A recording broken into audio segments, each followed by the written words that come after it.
ជញ្ជាំងមានស្នាមប្រេះរបកថ្នាំឆាប់ចាស់អាចបណ្ដាលមកពីការប្រើប្រាស់ម្សៅបៀកជញ្ជាំងដែលគ្មានគុណភាព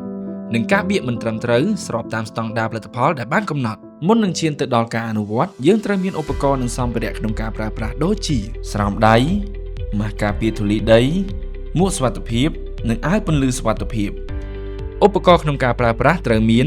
ម៉ូទ័រសម្រាប់កូរក្រដាសខាត់កាំបិតឈូសជញ្ជាំងក្តារទ្រនិងក្តារបៀកជញ្ជាំងដំណាក់កាលទី1ឬការសម្អាតជញ្ជាំង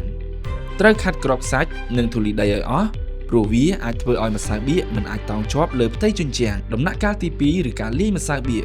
ទឹក11លីត្រត្រូវលាយជាមួយម្សៅបៀកមួយបាវដែលមានទម្ងន់25គីឡូក្រាមរួចកូរដោយម៉ូទ័ររហូតដល់ម្សៅចូលសាច់ល្អ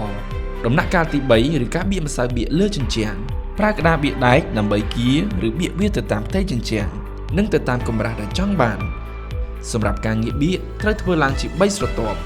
មិនឲ្យក្រាស់ជាង3មីលីម៉ែត្រក្នុងមួយស្រទាប់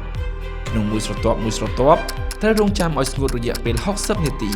ហើយត្រូវប្រយ័ត្នកុំឲ្យវាប៉ះពាល់ដែលធ្វើឲ្យប្រឡាក់ឬខូច